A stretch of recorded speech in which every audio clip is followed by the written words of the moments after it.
or against. Like every time I hear something about it, I'm like, it sounds like a non-issue. Do you want to talk about NFTs? I understand NFTs. I would love to. I would love to know more, and someone who I think understands the blockchain gang much more than I do. All I understand is the cliff notes of it all. I'm not an expert, but this is how an NFT works and the reasons that they're important. The number one thing that NFTs are is art. And you can tax write off art. It's a thing. It's an actual purchase. It's a purchase inventoriable art, which is a tax write off. So you can write off $100,000 of art a year, in case you didn't know that. So it is a tax loophole. And the other thing about NFTs is that they are a everybody's like, well, if you just screenshot it, now you own it. And it's like, no. That's not how that works. Yeah. So I think NFTs are kind of dumb, but at the same way, they're impressive loophole of society. So I think the big one that feels more scammy every day, the big NFT that's out right now, that's where we're at, right? The big NFT that's out right now is the one that's worth discussing is called, I think it's called Bored Ape Yacht Club, something like that. Okay. It's roughly like $250,000 each to buy one, depending on the price of Ethereum at any given point in time. But what you get, and this is the thing that people don't understand about NFTs, is that when you buy an NFT, inside of the NFT, if you want, can be embedded anything can just be put in there. And a lot of times they're traded on this platform called OpenSea, and OpenSea just straight up says, do you want to put a link in here? And so what people are doing is building hidden communities inside of an NFT. So if you buy the Bored Ape Yacht Club, you get access to their Discord server. And the people who own these are people like Snoop Dogg, Jimmy Kimmel, and now you're just in Discord with them. And so it's like, that's the thing that I think people don't really grasp about the power of an NFT is the link. And you could do other stuff too, but having a link in an NFT opens up a lot of shit.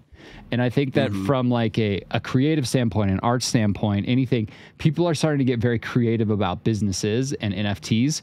I know music producers are selling an NFT of like their album cover, but as long as you hold it, you get a percentage of their percentage of royalties. So there's like weird things like that. Or hodl it. Yeah, exactly.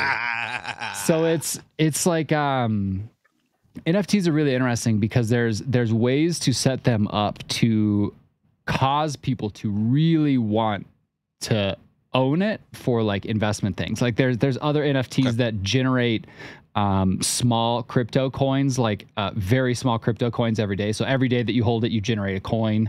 There's very bizarre things, but I think the surface level of an NFT is people who are just like, why would I pay for this piece of digital art? And it's like, dude, that's not even the thing you're really fucking getting. And that's what people don't understand is it's like you're getting a piece of digital art, but you're also getting like tons of other stuff.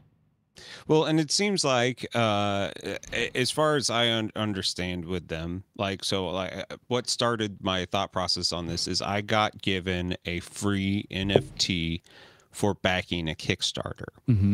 And the Kickstarter, and like I have to set up a book and a wallet and all that shit.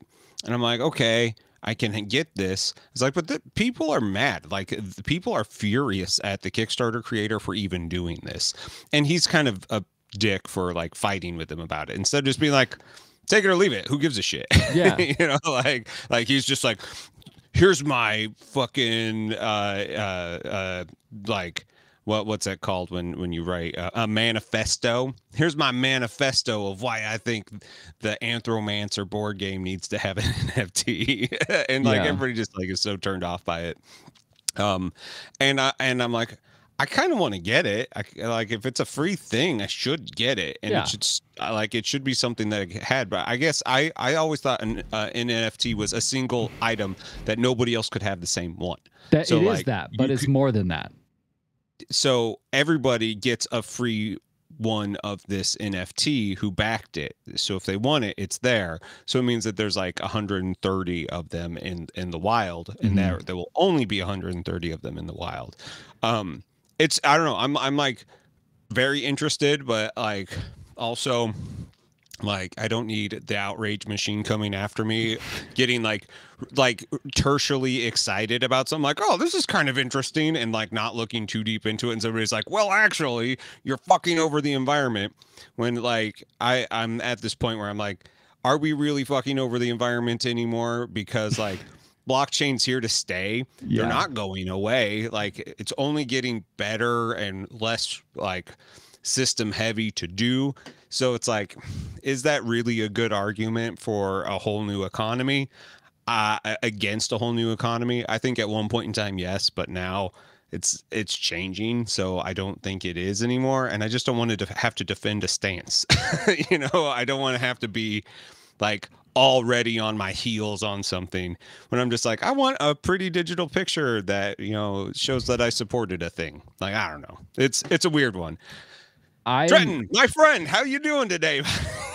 I'm good, man. I'll close the NFT thing with my final thought on it. I think Okay, um as gimmicky as it feels, and there is some very shady NFT shit, just flat out. sure, The fact that it's sure. a tax write-off, a lot of the sketchy shit going on with crypto to begin with. There's a lot of scammy stuff in the world.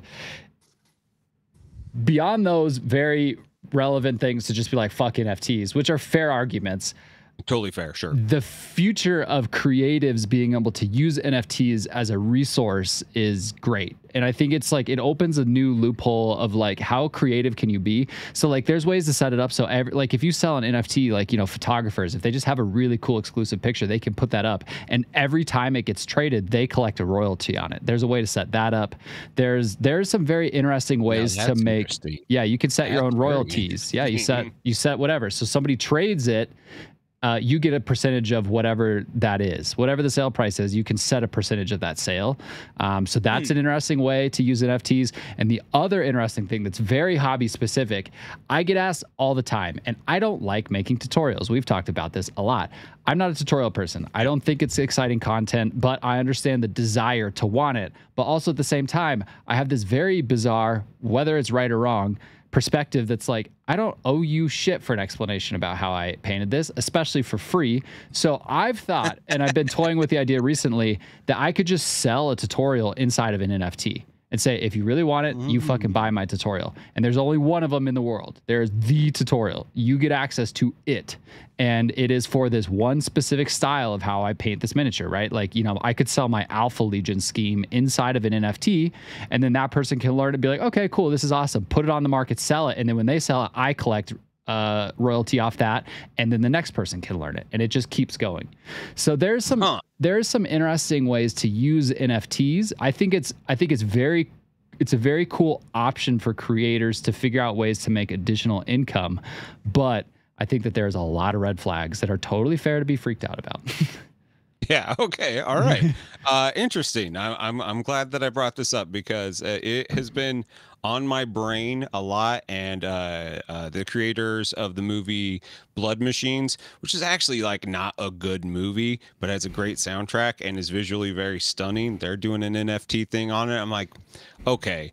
Everybody's getting into the NFT game now. It's starting to be what much more like spread. And like, you know, 50 Cent, it was like the first crypto millionaire or billionaire because he did his one album that barely sold any physical CDs, but you could buy them with Bitcoin and Ethereum. Like you could use crypto to buy it, and he just sat in an account. He's like, nobody, like, I don't see any fucking money off of it anyway. So he had like $70,000 in Bitcoin, and then all of a sudden it's worth like $5 billion. Mhm. Like, there's something about that I'm like, should I be paying attention to this? Is this a thing that like us as like small hobby creators or small niche musicians should be paying attention to? Because it seems like right now, and this will go into our topic, is that as algorithms change, we find ourselves like a house without a home, like a man, a soldier without a nation.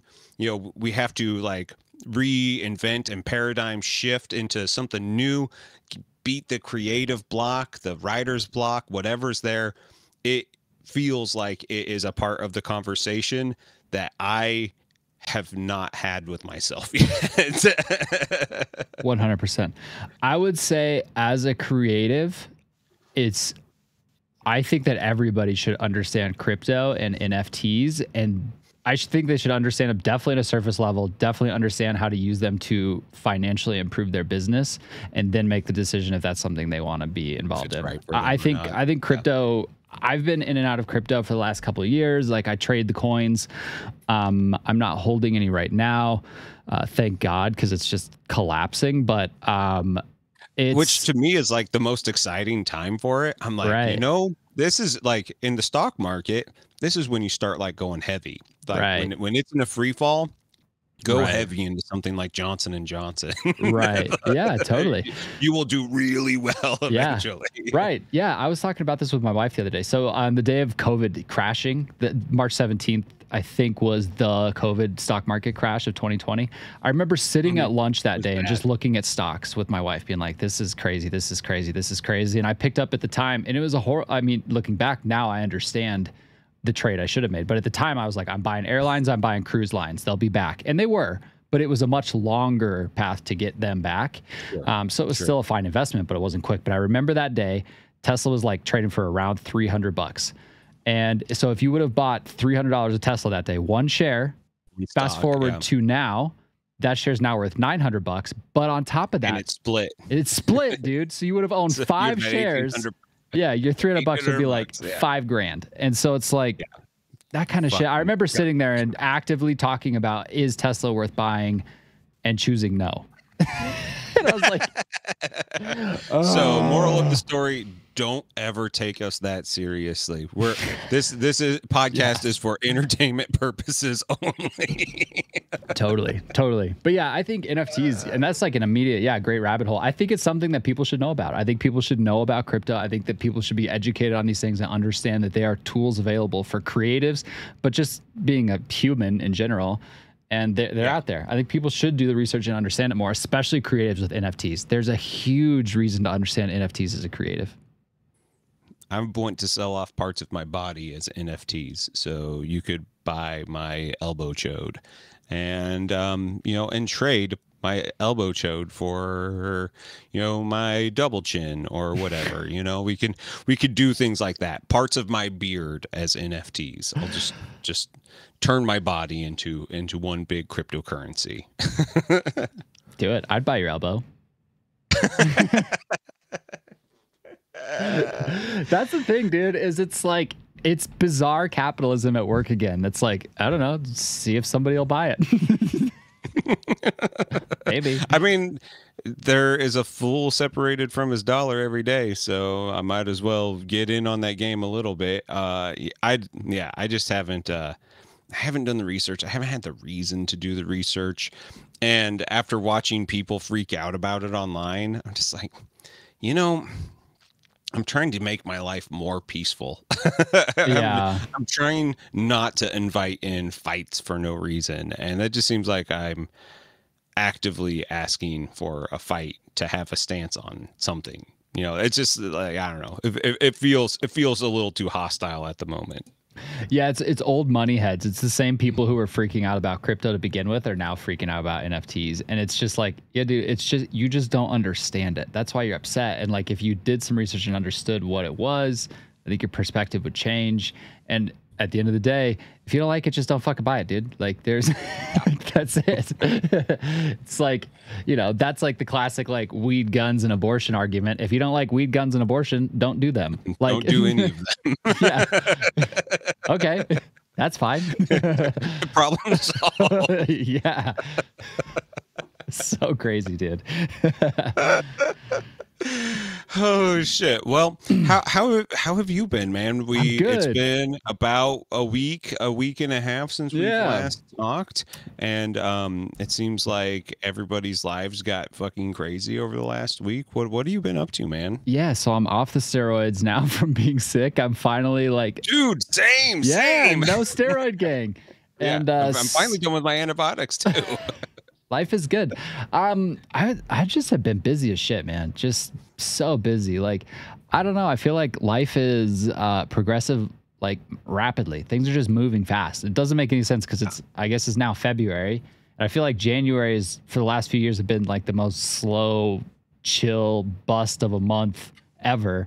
And I don't really feel like January's been like that. I feel like it's been crazy and hectic, and I don't really know why. I can't put my finger on it, but things have been good. Me and my wife picked up the new Pokemon game, and it is sick on Nintendo Switch.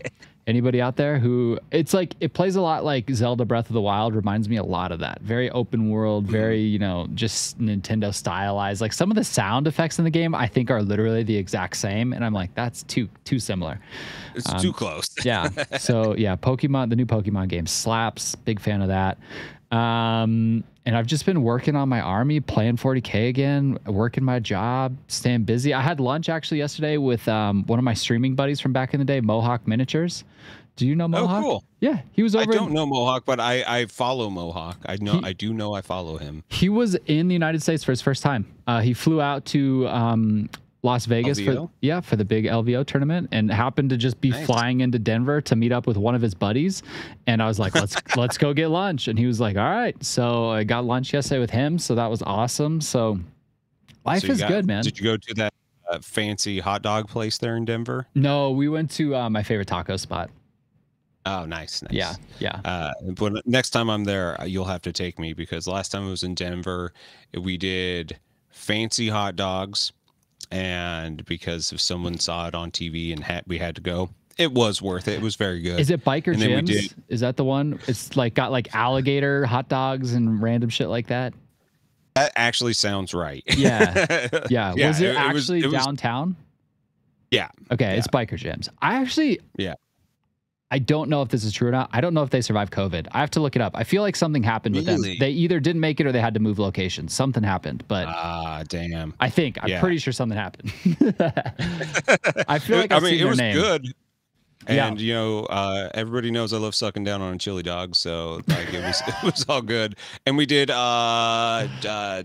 chicken and waffles at some weird like hoity-toity place. Yeah. And I remember I was on like 60 milligrams of leftover edibles. And it was about all I could do to like order like just I was like, I need coffee and I need breakfast, and that's it. Yeah. And I don't remember if it was any good, but I do know that I eventually got on an airplane. Yeah. Yeah, it's classic Denver food. So that's what I've just been unexplainably busy, and I can't put my finger on why. I really can't. I feel like kind of stir crazy and busy and slammed and can't keep up, but I can't figure out why. And I don't know. It's bizarre. I have a thing, and when we get into our main topic, I think it'll kind of trigger you, and you'll go, "Oh, maybe this is what's going on." Maybe yes, an observation. I'm pumped. How are you? Yeah. Dude, I am doing well. I'm a little stressed out. I'm basically always stressed out. Like that's my Hulk secret is not that I'm always mad. It's just that I'm always stressed. That's amazing. I passed another class. I passed probability and statistics on Sunday. That class was a goddamn nightmare because I had to learn algebra all over again. And it's shit that I've never had to use outside of high school. Like I have been in business for like 20 years out of high school, and I've never had to use any of that stuff. So then to relearn it, I'm just like, I don't actually have room in my brain to keep this stuff. It just like it makes no sense to hold on to it. So past that, that felt really good to be done with. And then I had a job interview on Monday. So like I know I was like I'm gonna not work until I am done with school, but I kind of hit that weird zone where like I knew that I was going to have to work, like I knew that that was going to have to be part of the equation eventually. And I kind of made the decision of like by the end of March, April, I should probably start working just to like financially shore up our family. And even if it takes me longer in school, the amount of money that I'll make from working full time will offset the cost of school. So even if it takes me another 2 terms longer, that extra $10,000 in tuition is actually like totally offset by the $60,000 in the year and a half that I will be working. So it's like financially it makes more sense. And plus, like I realized being in Oregon, working with my dad, that like I missed working, like period. Like Yeah. it's nice having the freedom to do school whenever, but like I find myself like not doing anything all day long and then like cramming for school in like 3 hours and just being stressed out the entire time. So I think I need more structure to my life and a job gives me structure. Hmm. So that interview went well. I'm waiting to hear back on a second interview. I'm like 99% sure I'll get it if I get it. So that's very exciting. And just kind of feels like I'm finally like really pushing the ball to that next phase of my life, which I've been waiting for, and I'm excited for it, and I think I'm actually ready for it now. I'm actually interviewing for a position too, so that's crazy. This is like, dude, it's too. Really? Sometimes it's just too weird. It's just too weird. It's just like, oh, same shit all the time, same brain all the time. Doing the same Yeah, so shit. I'm applying for a new position in my company that's brand new. It's a brand new job. It has never existed, but it's strategy building based on analytics. Oh, excellent. So, Do you have a history with data analytics? Is that something that you do a lot? not on paper. Okay. I didn't go to school for like data or finance or anything like that. Uh-huh. But I have, it's one of those things that has fallen into my lap in almost every job I've had, and specifically building strategy around data. And so, Yeah. it's interesting because it's a job that I'm wildly qualified for and wildly unqualified for at the exact same time. Sure. So I really have no hope or expectations about it. I'm going for it because it sounds exciting, and we'll kind of see how it pans out. But it's yeah, I'm kind of right in the middle of that interview process too. It's very interesting. But yeah, it's literally study these analytics, build a strategy, see if we can do better. And Nice. yeah, Nice. Well, so good luck with that, man. yeah, I know, man. Interview gang, dude. Interview gang. I have to say that interviews are one of my most favorite things to do in the entire world, especially when you don't really need the job, like because you've already got something lined up, or like the job just feels like not like you're overqualified or whatever it is. If you can walk into an interview like totally swinging dick and just like laughing the whole time. I one time interviewed for Lowe's because they were opening up a new Lowe's, and they were like, we want to make you a manager, and I was like, I work at a record store and get high all day. Like I just like, they're like, no, what can we do to get you to come? Like they were like fighting at me, even though like I made it absolutely known that I didn't want the job, and they're like, no, you don't understand, like we want somebody like you. Everybody else, we don't like, and I remember getting like 3 or 4 calls after I was already like full time at the record store. And I was like, I probably should have worked at Lowe's. Like financially, that would have, I think, worked out a lot better for me. But I really love slinging records. That was a great job. One of my favorites. Yeah, I need to. It's interesting because like my career is like so professionally based. It's so like sometimes too hoity-toity and political, but it's like I do need Sure. to like maybe move my brain to a little more of that like fuck this shit style interviewing. That's just like whatever. How you guys Whatever. doing? Finger guns. What's up? I think I need to bring like a percentage of that with me. I'm glad we talked about that because like I like. I don't need the job. I would like it. You know what I mean? And I should Yeah. probably change my perspective to at least take a percentage of that with me along the way. being loose, people really like it because the more like rigid you are, the more rigid they have to be. And I don't think anybody actually likes it. And the people who do, you're probably not going to do very well with anyway. You know, you're going to always be at odds with each other. And, you know, like this last interview, half the time we were talking about the oncoming storm. And like, I was like, man, I really hope that in Chicago, you guys are totally fine. And he was like, man, I really appreciate that. Dude, yeah, I would mostly agree with that. I one time I used to work for Target, and in management you used to have to do this really dumb thing back in the day is you would have to interview for a raise. And like you would qualify for Sure. it based on, you know, year long of great results, whatever. And so it wouldn't just be like, hey man, you've been doing good. We've been watching you. We're looking at your results. Here's Things this are thing. good. Here's money. It was like, hey, you've been watching you. You've been doing these things. They look good. Why don't you come tell us about all the stuff that you just did? And it's like, Defend your stance. yeah, it's like, well, you already know what's working and what's not. Like, why am I driving to you to have this conversation? So anyway, so this one time I went there and I'm interviewing for a raise with this guy. And at the time he was like one of the most senior store managers in the district. Like he was like the dude, like total, like, you know, 6'4". He was like, he's an MMA coach. And as a judge on the side, like he's that guy.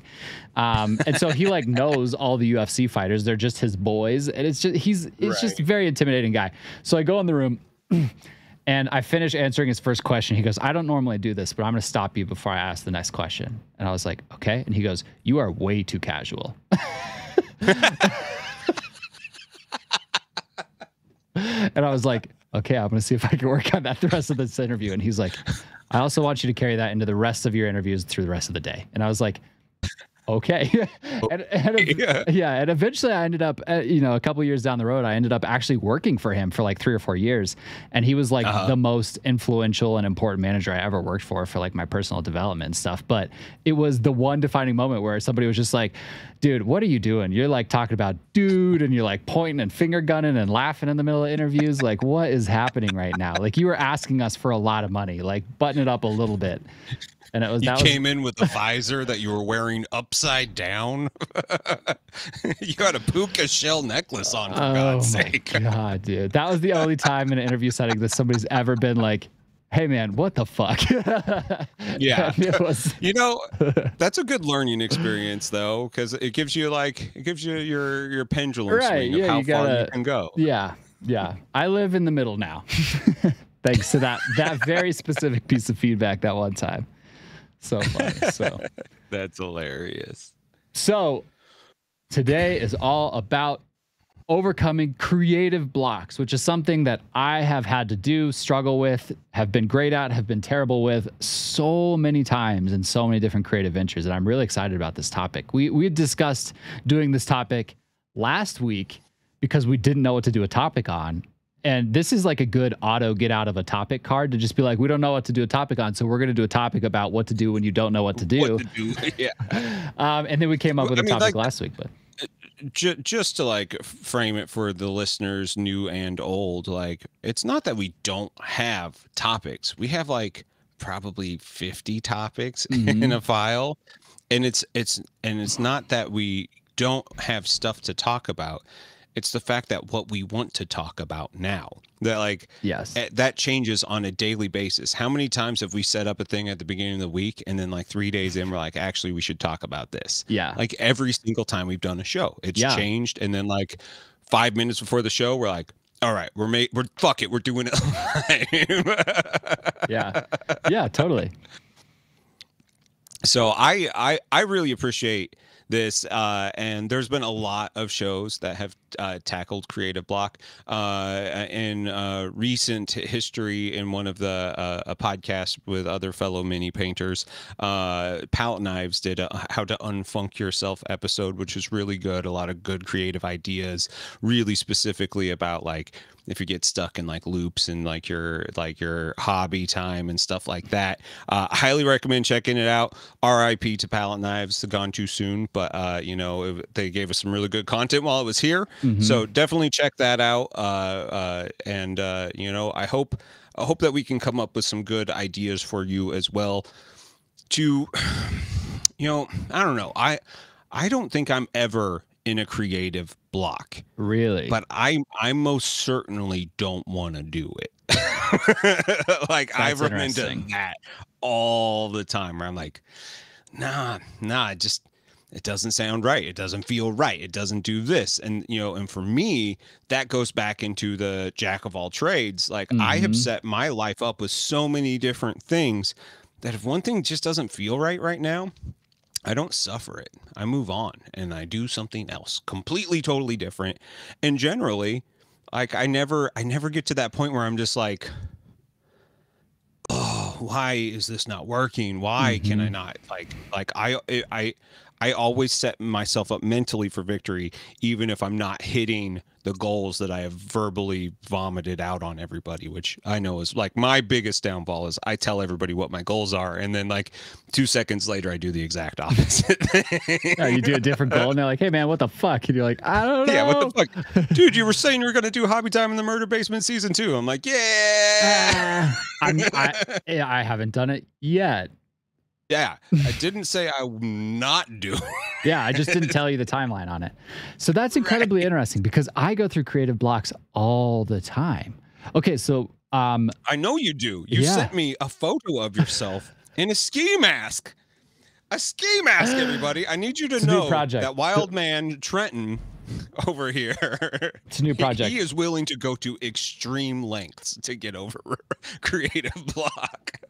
It's a new project, and I don't know what you're talking about. It's a new project. I don't know anybody who thinks that it's me. It's not me. This in context. Probably by the time this episode comes out, will be meaningful. Just so you know, it's not me. It's not me. Um. So okay, let me ask you a question right out of the gate, Okay. and this will because I've got an answer for this too. Do you feel like you don't hit creative block because you just don't recognize that it exists or that it's not there? Like, do you have, I guess I'm asking, do you have blinders to it? Are you just like, nope, nope, nope, like this is working, or like, are you really that good at staying creative and fresh on your approach? No, I am not. Like to say that I don't run into creator's block is not true. 100% not true. I just don't let it stop me from being myself and enjoying myself. And like that kind of like I think it's really evident when you look at the type of content I create, how I handle myself. Like I have a hobby time in the murder basement. Excuse me. I've just got all these burps and things now, which it sounds great in a podcast, all compressed and crisp. Um, my Instagram is my own personal Instagram. It was Heath Aldrich. And then I did Solid State Disaster, which was my band, and went from like having 100 followers to like 500 followers. And then I was like, I don't want to do Solid State Disaster anymore. It's actually going to be Hobby Time in the Murder Basement, of which I went from 500 followers to 1,600 followers, of which the content has never changed. Mm-hmm. Like, I keep on putting my personal life in the midst of my shit. I keep on, here's a fucking photo of my cat. Here's the comic book I'm reading. Look at this music I'm working on. Look at this mini. Because for me, I think content creation, when you compartmentalize it too much, leaves you in a zone where you inevitably suffer from creative block. You inevitably hit a wall. You put up a roadblock that and this is when my observation of you, the sauce painting has an amazing amount of growth. And to you, it's like really emotionally important that it does well. And when you try something, like you said, you did a reel the other day, which if anybody isn't sure what a reel is, Instagram is copying TikTok because Mm-hmm. TikTok is now the most viewed website on the internet, or one of the most viewed. And they're trying to compete with that. And so they are prioritizing reels on Instagram over photos. So like, I don't see photos anymore on my Instagram. I only see reels because that is, and it's annoying. But also for someone like you who lives and dies by people looking at your photos of your cool grimdark space marines, you need to have contents for the reels. And when your audience actively revolts against you and starts unfollowing you, like it feels like a cursed proposition. Yeah. You get the feel bads instantly, and therefore you constantly are hitting that wall of like, what am I fucking doing wrong? Where me, I just don't grow at all, and I'm just like, you either like me or you don't. And so I don't get Yeah. people unsubscribing from me because they either like me or they don't. And that is my trick to beating writer's block, is I don't specialize at anything. I just jack of all trades it all the time, 100% of the time, and you either like it or you don't. Yeah. I mean, you're spot on. I mean, that's definitely, and that's something that I've kind of recognized and I'm still working through conceptually how to change the sauce painting brand. I was looking at creating and rebranding after, my break from streaming and focusing on different things and, all this stuff. I've been thinking about like, what does this project really look like moving forward? And this is something I alluded to and talked a little bit about. I actually did like a podcast interview with Dr. Rhino like months ago and was like, the future of me is figuring out how to raise the ceiling of multiple different buckets of content by making just the bucket larger and being able to raise the ceiling, because Warhammer only has like the Warhammer ceiling short. We've talked about this, but when you add in something like photography or videography, that raises your entire potential ceiling as a result. And so, my idea was I always had cats. Oh yeah, dude, cats are OP on social media. OP. My idea was the Sauce Productions. That was more based on media and just being able to just take on video projects, photography, all that, bring it all together. It's just that brand is taken. Somebody already has that. And so like, I have to figure out, that kind of really is my long-term mentality on the Sauce project. I just am trying to figure out how to get there without that brand. So it's going to change, but that kind of is, because you were totally right. And I do that. And that's incredibly interesting because when you look to like specifically media creators on places like YouTube, like Peter McKinnon, for example, if you're not familiar, Peter McKinnon is such a sweet human being. Yeah. Him and Chris Ramsey, they used to do all this stuff back in the day, some old magic stuff, and they were just so wholesome together. I need to follow Pete a lot more. His big thing, is all about building a brand that's just encompasses all of the things that you do. That it's that people are, and that's something that you're amazing at, is you are just Heath Aldrich, and that's your thing. That's your brand. That's your project. And so you could do whatever the fuck you want. You can make synth stuff, you could paint stuff, you could pocket, you could do all this stuff under one hub, and it makes your one hub like a one-stop shop. It's like Walmart. Like you just have everything. Like it's there. It's great. Love it. You know what I mean? Like that's where you get everything. Like you could get, sweet moccasins and ground beef, and that's perfect. Yeah. And so I am the Menards of content creation. and there's so many massive creators that would advise you to do that. They're like, this is the right way to approach all of this. Every other way, compartmentalizing small stuff is the wrong move. And then there's very niche side creators who have been very successful, but it's much harder because you have a smaller pool, a smaller ceiling, a smaller bucket. But I totally do that. And it's very weird to figure out like, how do I not do that? Or how do I shift the brand that exists to be more encompassing, to be able to do different creative ventures, right? Like I've got like a photo page on Instagram that's just my photography, but like, why the fuck do I have that? Like, why can I not just commit to just doing that under Sauce and thinking about how the Sauce brand really exists? You know what I mean? Like I have this massive reach. Like, why would I not be using it? Like, and I don't know. Like, I just can't, I just need to like burn the bridge. I just need to do it and just make that my thing. Burn the fucking boats. Cross that ocean. Burn the boats. You are now in the new land. Like like that Harris Heller and his little video when he left Twitch. Like that's what you need to do. You just need to embrace it because like you are in your benefit and your detriment. You actually think really deeply about this stuff, which gets you in trouble a lot because like it becomes where people don't like I think it is an unfair a criticism for somebody who is concerned about how their following is doing. But anybody who feels like they want to take down the king is going to use the fact that you want your reputation to be so ubiquitous and spotless, so everybody can be around you, to be like, he's only doing this for the clicks. He's only doing this, which is like such a shitty douchey take. like it puts everything that you do into question, when someone like me, who can have absolutely no traction on something, nobody ever fucking questions it, when like I absolutely am thinking about those things. Like, it hurts me when something that I've put a lot of effort into fucking falls flat on its face.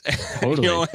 Like, so like for you, who's actually doing something and is just being honest that it matters to you, like, it sucks that people can use that as a weapon against you, and it's like, and probably leaves you in a place where you are self-conscious about trying something new, because then you have to ask yourself, am I doing that? And I don't think it fucking matters. And truthfully, Yeah. if content creation is part of what you want to do, then yes, everything that you do matters, and the way that it gets received matters, and how you follow up with that matters. And you shouldn't be judged for that. Ever. I agree. I agree. And it's hard. It's like a weird cycle to break, because like, yeah, it does suck when something just completely flops. Like, that was my most recent project. Like, I'm just talking through some stuff with some of my think tank buddies, and it's just like, yo, I hate that reels are being basically told to us to make, like, the analytics are absurd. It is like so shocking, like the performance difference between a reel and a photo at this point, that it's legitimately borderline. If you are focused on growth, it is borderline almost not even worth it to take a picture for Instagram anymore. And like, it is crazy. And from a business perspective, I totally get it. And it's not going to change, for better or for worse. No. This is what's happening. Like, it makes Instagram a shit ton more money than photos, period. And like, that's what it's all about. So they're not going to stop. And so, I was talking to these think tank people. I'm like, yo, I am not going to be told how to make reels. I want to make them on my terms. I want to, figure out, like, okay, if I'm being told that this is what's going to happen, I want to figure out how to have fun with it. I want to figure out how to make reels work for me, how to be excited about this change. And, I'm like pumped. I'm like giving the speech. I'm like, let's fucking make reels work for us. Like, we can do this. And the first reel I make is easily the worst piece of Instagram performing content I've had in potentially 2 years. Like, literally, I've not had a single piece of Instagram content go so bad in years. And I was like, the literal first thing I do right out of the gate. And it's like, it was the first time I shot a reel using a DSLR. It's the first time I shot a reel and edited it in my video editing suite. I put in effects. I did all this shit. Totally flop. And I'm like, okay, it's good to learn from. And I think I know why it performed so poorly, but it definitely, like, you get all excited, you want to try new stuff, and it fails, and it gives you like imposter syndrome. You're like, well, why me? Yeah. And it gives you like weird, and it drops into, and I think the thing that I've learned over the last, when was that, 2 days ago that happened? I was like, man, I just need to manage my expectations better, especially when trying new stuff, to avoid getting imposter syndrome, to avoid feeling creative blocks, because that's ultimately what happens. You shut down, man. Like, you instantly, like, I know how you type about stuff, like, because we don't chat all the time. It's all in like text. Right. Like, your like font is like 0.5% smaller, and it has like it's like the sad version of Comic Sans. Like, I can tell when it's not working. Yeah. And so like, that was like one of the first things I messaged to you today. It's like, you doing all right, buddy? Yeah. Like, it was a bummer, because I knew it was hitting you hard, and you, in a way that I don't do, and I actually find this to be really important about you and brave about you, is that you just fucking kill your darlings. Like, nope, that's not working, I'm moving on. And then like, you delete it, it's gone. It's over. And I was like, is this going to be the end of the sauce project? Like, are reels going to take the sauce down? No, I don't. Yes and no, in a way, right? Like, I think that, no, okay. Yeah, I think yes and no. I think what the shift that is basically basically everything that's happened on Instagram over the last 30 days. So much algo shifting. Recent, the last 30 days. It feels like something has shifted, and I don't know if it was announced or these are just back-end updates or whatever. The last 30 days feel really different. looking at like my 30-day stats, the 30 days leading up to the last 30 days, we're talking early December through, or like, mid-December. Actually, I guess it would be early December through early January. I had reached 100,000 counts on Instagram. That was my reach over 30 days, 100,000. My reach right now is Wow. my reach right now is 18,000 over the 30 days since that. And That's pretty dramatically smaller, much smaller. Yeah, I did have during the 30 days before, I had my best performing post of all time, a photo, and since then I posted it was a couple less posts, so it's definitely not apples to apples, but it's similar, and so yeah, I think that this is the beginning of the era of sauce production style mentality to social media, which is like, I think I'm going to start moving more stuff to sauce. My video projects, my photo projects are going to start existing on there. I think I probably will still make reels under the sauce, but it does open up the idea that I have to have a different outlet for really throwing shit at the wall. Like when I really want to just experiment to the utmost, like really, really get creative and push boundaries as hard as possible to see what's capable. I don't know if I feel like I can do that under the sauce platform, especially with how bizarre some of the ideas I have right now are. But I want to have a place that I can continue to focus, like a professional forward-looking brand, a professional feeling brand that encompasses more of my hobbies that aren't just painting miniatures, because we've talked about this before. There's so many hobbies that play together, and I have so many that play together, and I need to just start embracing them together and just saying, this is what I do. And that to me is, I think that's like, the blessing in disguise about that Instagram algorithm push is I feel like I kind of have to do that now. Is like, sure. I'm at a crossroads where if I'm going to do that, this is the time. And it's not necessarily that I'm going to burn down what the sauce painting was. It just means I'm bringing more of me into the picture and being like, I also do this. And like, I think that it is going to burn bridges. I think that I will get unfollows. I will have people who are going to be like, what the fuck is going on? And like, I think I need to embrace some more of like your brain on that whole thing. That's like, yeah, who cares? And like, it is what it is. And that's, I need to focus more on like defining happiness through content and just sharing what makes me happy, sharing projects and things that I do, which is something that I've always really admired that you do. You just share what you're doing and what makes you happy, and you just keep posting whatever the fuck you want. You're like, I'm doing this right now. This is why I'm doing it. I love this shit. It's awesome. Check it out. And that's awesome. And it's like, I think that a part of my brand is so pigeonholed in the fact that I have the sauce painting as my handle, when in reality it should just be, the sauce something, change that word and just focus on the sauce productions mentality. I would love that brand. If you're listening and you owe that brand, I will trade you an NFT. But you're totally right. And it is something, I think that as a cautionary tale from somebody who pigeonholes a lot of brands, especially creative projects, avoiding that is good. Figure out how to avoid that early. Sure. I think there are some pros to it, but I think that there are some very long-term cons to it. That is, hey man, you might not only be interested in making miniature painting content, just so you know. You might be interested in just making content. And so now you've built a brand that can't transition when you need to. And that's something that has been a pitfall for me in my current project, 100%. It's one of the things that like drives me absolutely crazy about everybody that has the name minis or miniatures in their fucking name. Yeah. Like, I love you guys and I'm like thrilled that you have your one passion, and that's great. But like, it also means that like, that's it. Yeah. Like that's it. You are only going to appeal to this amount of people. And for people who say that it doesn't matter, like whether or not they get big or not, they sure put a lot of their own emotional health and like their mental health and like drive and time into something that doesn't really matter. It goes back into the whole like dream big thing and be honest with yourself. Fucking be honest with yourself what you want, because if you're putting that much effort into something, why fucking like, oh man, this little light of mine, I'm going to let it shine. Hide it under a bush. Oh no, I'm going to let it shine. Let it shine, let it shine, let it shine. Yeah. Motherfucker, like we learned this in Sunday school growing up. Like evangelize about yourself, like to the max. and people will either be on board or they won't. and 100%. and like and I would much rather people being on board that with who I am than just a piece of who I am. Now, I don't need everybody who follows me because I interview mini painters to love my music, but I want them to know about it. Yeah.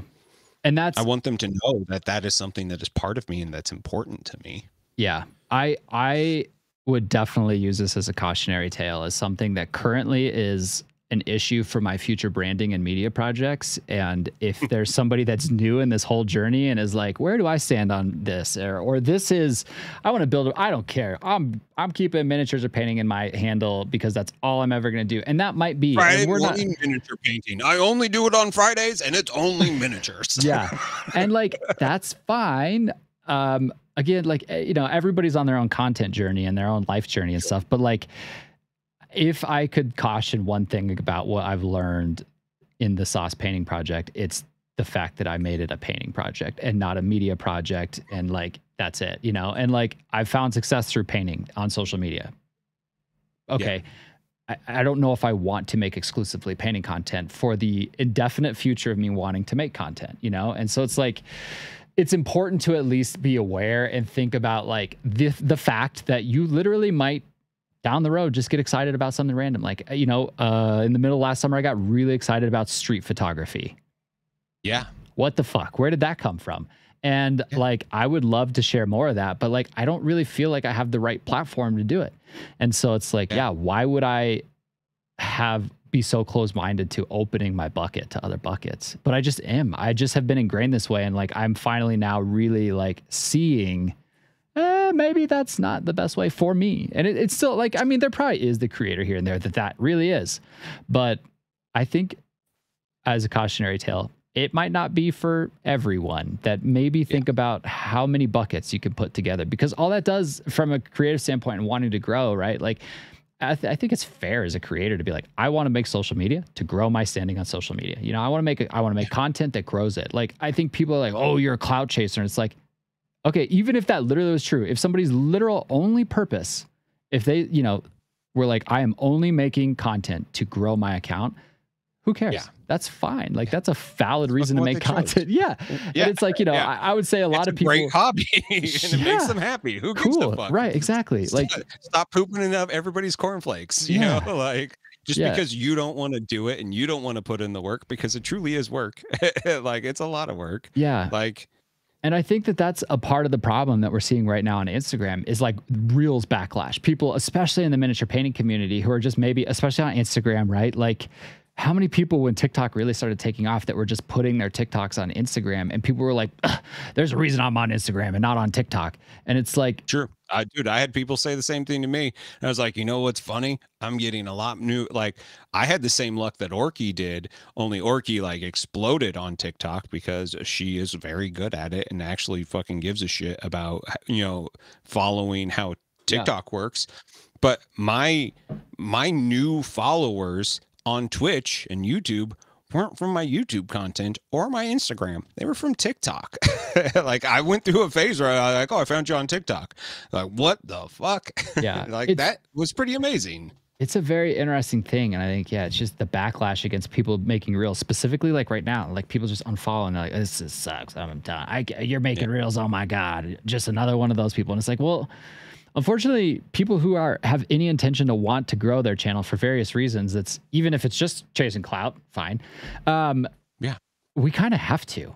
Like, you kind of have to take reels more seriously all of a sudden. And people who are like against it, like, I just don't get that mentality. Like, enough to be like, I'm just over. I mean, it's up. I guess everybody could choose whatever they want. It's just a bizarre thing. And I think it's important to just understand where some of that's coming from before making such like brutal, harsh judgments against creators. It's like, this is the thing that we kind of have to potentially start doing and start really taking seriously, because in a lot of ways, short form content is so important to so many platforms moving forward. It's so it's like totally the future of content, period. But in the immediate future, it's look at YouTube Shorts. Yeah. Like, I know we say like Reels is the place, but like, if you're on YouTube and you aren't making shorts right now, you're fucking up. Like, There's this one woodworking channel that I follow. It's Steve Ramsey's Woodworking for Mere Mortals.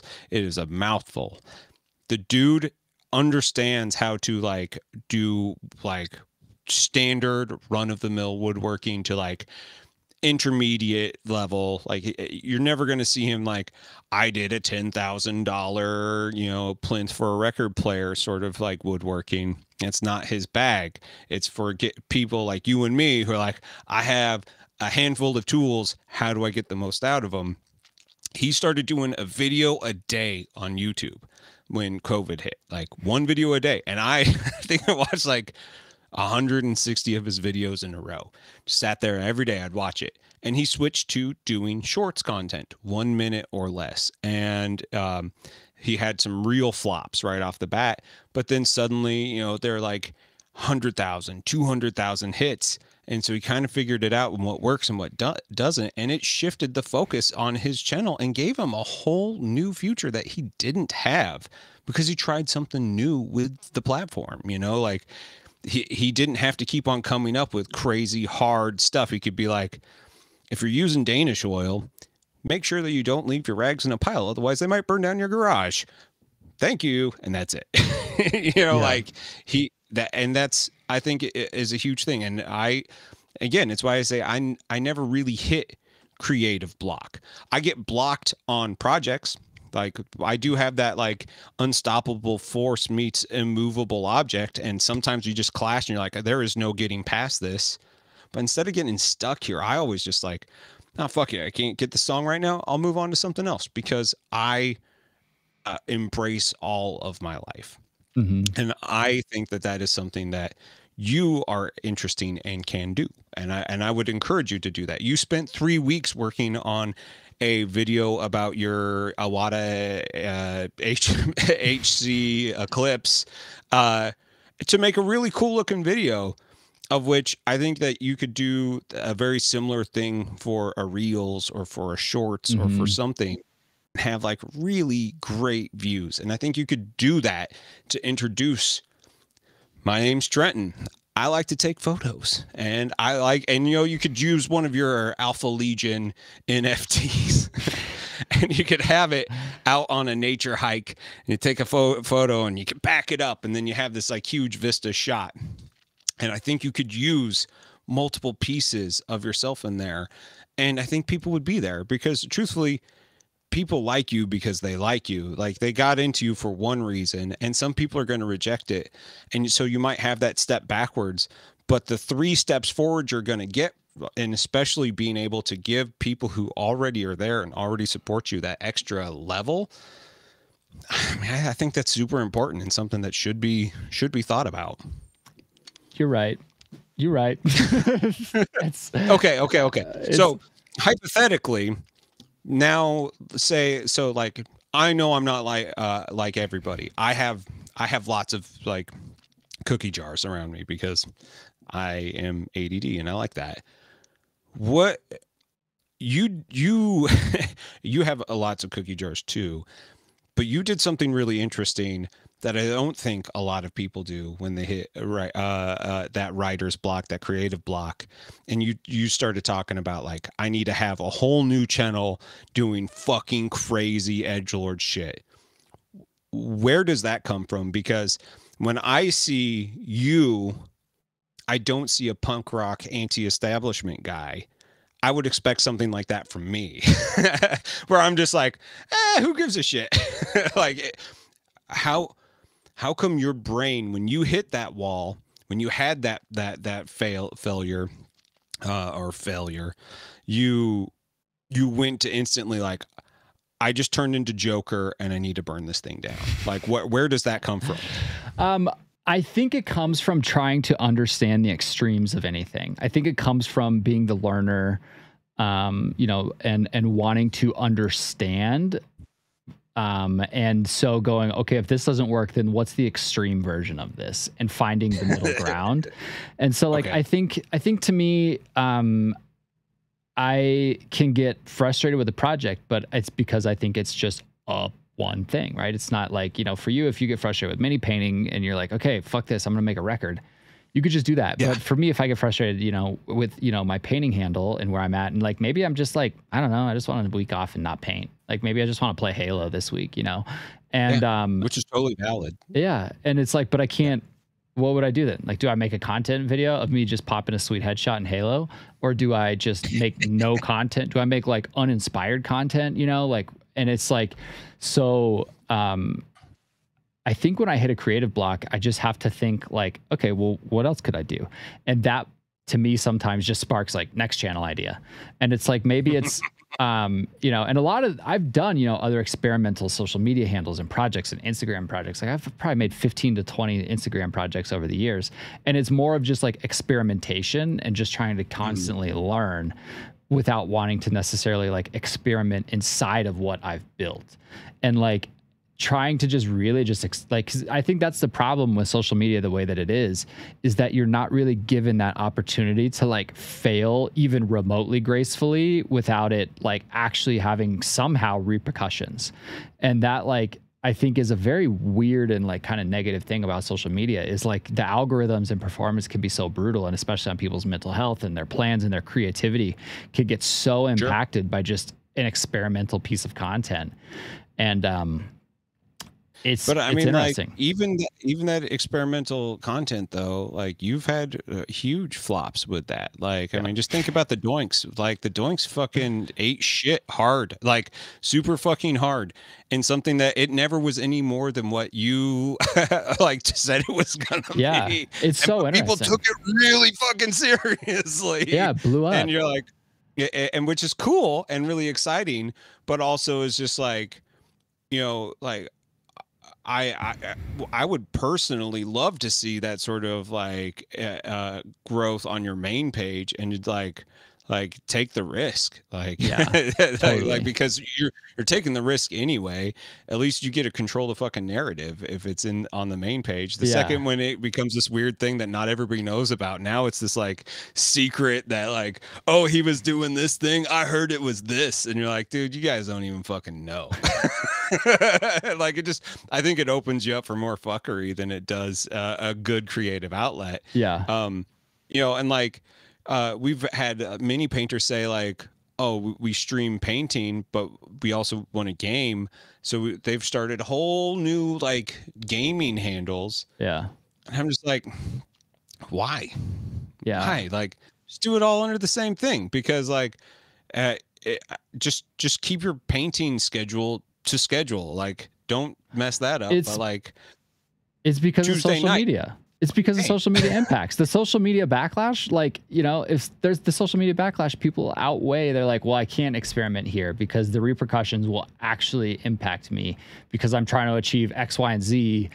And it's like, maybe that's why people feel this way, is that they have to like branch out because there's actual social media repercussions. And for some people, it's literally their livelihood. And so it's like, okay, I guess I could see that. But it's like, it's super interesting because, I mean, I think social media gives you a platform to express creativity, but at the same time, almost punishes extreme creativity to a degree. And then you have complete explosion things like the fucking Island Boys. How did that happen? And it's like,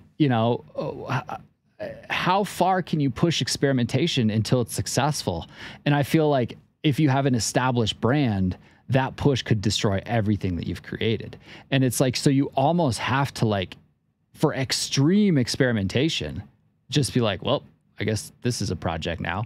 But I definitely think that, to your point, me personally, I can find a much better middle ground between extreme experimentation and just like inviting other things in and just being like, hey, this is like, I'd like to express more of this type of content, or this is something I'm passionate about. Why not just combine them?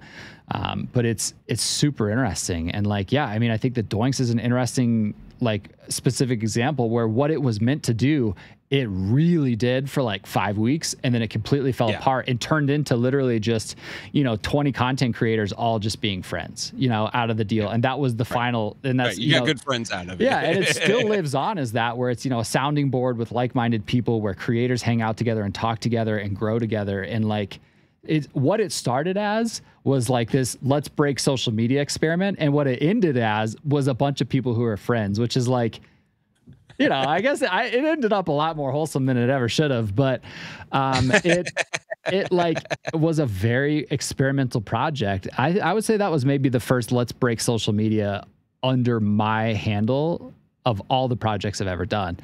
And so it Yeah. was definitely the let's experiment with this, and it worked to a degree.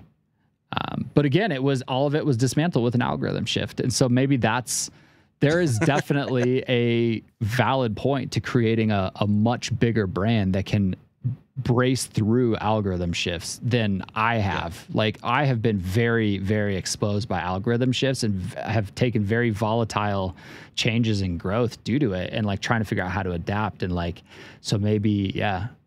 No, this is so interesting because this is like, I feel like a lot of topics were like exactly the same on or could share similar experiences, but every once in a while we just don't have the similar experience, and it's very interesting to get your perspective. Because I mean, you're right. You're right. Well, the so interesting many thing things. is, like when you and I first started talking, a year ago or so, I think you had 3,000 followers on Instagram and like 30 followers on YouTube. Like you were in a very different spot. And we kind of were talking about like how to grow the YouTube thing, and you were juggling whether or not Twitch even made sense anymore. And I remember I was like, "Oh, dude, you're cool. It's funny. Like, just stay with it. Don't worry, it'll hit." And you then kind of took on this like cult of personality moniker thing that like, no, this is the sauce and this is the Sauce Nation. The Sauce Nation is going to ride. When you had the people behind that and then the doinks and all that, suddenly like your brand started blowing up, especially on Instagram, like overnight, which is really cool because you had like the convergence of a couple different hobby spaces moving your main feature in the right direction. But like in a complete and total, like, and this isn't a knock, this isn't a thing, like your viewership on Twitch never really grew. Like you would have like 40 people tops, and that was kind of in that zone of like, which was great. I mean, like let's not say that isn't, but like you had 9,000 people following you on Instagram. It used to be that you and I were talking about like 10% of your follower base on Instagram or YouTube or whatever will follow you to Twitch. And you saw your metric totally go off from that. Right. And I think a lot of content creators, sure, you have 140,000 followers, but you really actually have 1,000 good fans. Like that's a really small portion of that big pool. And I think that the idea of like trying to live in a small bubble is really damaging for the long run. And so like I encourage everybody to be more open and embrace more of this stuff and celebrate other people who do it too. Like I think that some of my favorite stuff that Brent does in Goobertown Hobbies is like the most boring shit. They're the 10 out of 10 videos, like that you talk about that nobody watches. And it's like, I'm going to talk about the chemical makeup of super glue right now.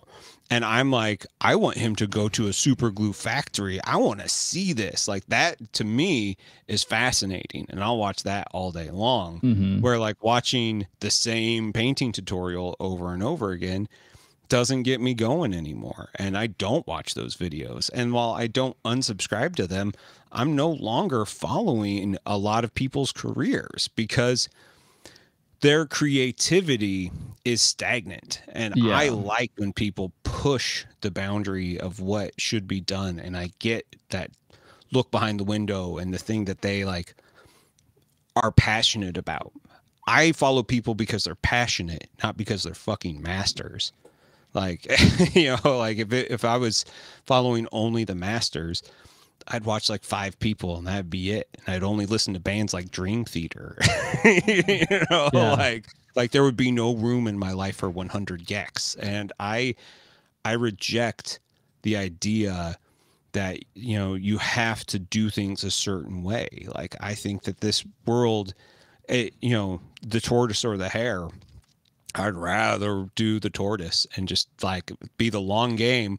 And even though I know my audience is small to begin with, the people that stick with are going to be bigger. And so when I do hit 9,000 people, on Instagram, I want to have 90 people with me all the time when I'm streaming. You know, like I want to have that, you know, 1% or 10% or whatever we said that it is, because anything other than that, and I feel like I'm not being honest. I'm not being honest with the people that are around me. You know, I want them to be here because they want to be here. Well, your brand is much more open to that being a reality because those 90 people have like you as a creator. Right. And I think that that's the difference, is like figuring out people who appreciate the creative side of you versus your like what you're outputting in one specific like hobby space, whatever it is, if it's producing painting miniatures, whatever it is. And so you will have more people, your brand is way more exposed to that type of person, because people will be like, he writes records when he feels like it. He paints when he feels like it. He streams when he feels like it. He podcasts when he feels like it. People are just all along for the adventure at that point. You've already, it's almost like you pushed your audience so hard that only the real ones stuck around, that they're like, right. Yeah. They're like, hey, if you don't like this by now, you're not going to, which is a good way to like build actually supportive, good loyalty and a solid, what is actually a community, not just numbers, because that's the difference too, right? Like if you could have 100,000 people, but if you post a picture and you get 200 likes, it's like, well, dude, nobody showed up to support you when you asked for it. And it's like, you know, so it's just a number, you know what I mean? Building a community and having a number are two different things entirely.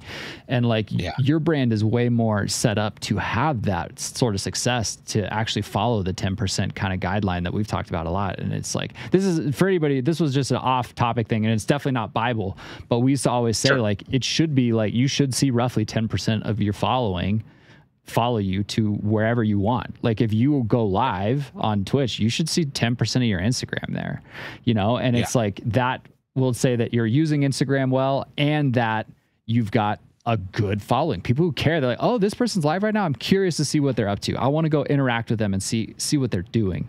And that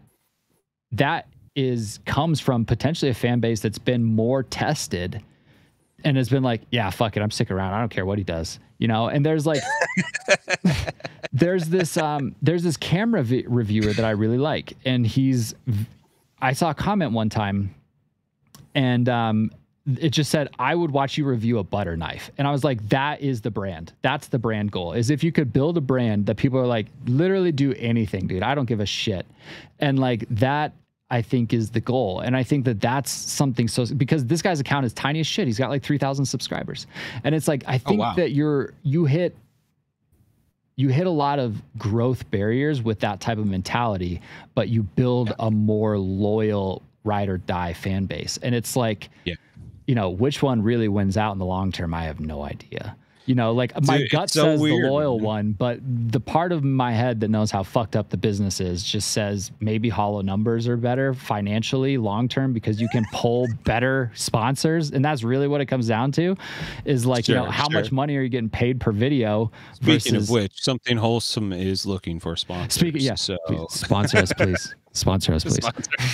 Skillshare. We can do it. Yeah, get in on the Something Wholesome NFTs now. And that's right. So I don't know. It's really interesting. I would say that I think that I get more scared of extreme experimentation and pushing my audience so hard, because I think I know what's capable of happening. And it's like, to a degree, to me, it just does feel like unraveling what you've built. And it's like, I think I just need to find the middle ground. That it's like, I'm not going to unravel everything, and shredding followers and, you know, taking apart parts of your brand that used to be your identity. It's okay to change some of that over time, or to lose some of it. And that's just that's, you know, if that's a little hiccup that you have to go through towards your final goal, then that's what you got to go through. And I definitely struggle with that. I could be better at that. One of my favorite streamer YouTubers is Northern Lion. If you haven't watched him, he got famous doing Binding of Isaac. I love Binding of Isaac. It is the only video game that I have over 500 clocked hours into. like I fucking love that game, and will probably be playing the Binding of Isaac for the rest of my life, just because there's that much stuff to do, and it's one of those roguelike that's always different. That's what it was for him too. And he had to have this like real come to Jesus moment about a year ago, maybe 2 years ago now, because like I think he got up to like 100,000 followers on YouTube, which is like good. That's really respectable. But like he was getting ready to buy his first house. He was, getting ready to like start a family with his wife, and he's just like, Isaac isn't paying the bills anymore. So he started streaming on Twitch, making videos off of Twitch, doing your hack of like making YouTube videos from Twitch. And while he works 6 days a week but he only works like 4 hours a day doing that streaming, he has had huge growth, and I think he'll hit 1 million subs this year. And he is so much happier because he's playing more games that he likes. He's very much into the zone of like right now he's learning how to speed run Mario 64. Talk about like a creative shift. Like who the fuck is going to sit down and watch people play Mario 64 and learn how to speed run it? I have watched all of his videos, and it is stupid. I never thought I would, but he's got a really good sense of humor. He's very realistic, and he very much believes the fact that like people are here because they like him. Therefore, they're going to do whatever. They're going to follow him into other zones, and he is, 10 times his base almost. And he owns a house, and he has a daughter now. Like all of these things happened because 8 years ago he started playing the Binding of Isaac on YouTube. And now it's this whole like enterprise, of which if he wouldn't have shifted, he wouldn't be there, and while he didn't do like, oh, I do Binding of Isaac and photography, which was kind of like the way I handle things, like it's all video game content. I think it's one of those things that the risk was really worth it, and branching out was great. And I'm thrilled to see where he goes. And I don't actually watch his Binding of Isaac videos anymore. Like I'm at that point now where I've watched probably 1,000 of his Binding of Isaac videos or more.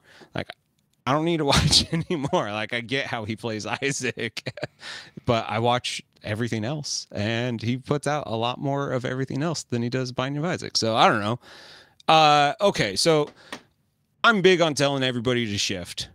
What do you do if shifting's not an option? How do you get over your writer's block when that unstoppable force has hit that immovable object, but there is no other way? You were stuck in that ravine, and you have to get over it. How do you get over it? What do you do? Well, I would say what I've done, which is actually so crazy that we're having this conversation. What I've always done is just start another project, which is like it's just like, dude, it's so, that's what I've always done. And now I'm like, God, that's so stupid. And like, it's like, I'm finally starting to see the light of the tunnel. And like, but there certainly is a time and a place to start a different creative venture, try something different, to have multiple handles. There definitely is a time and a place.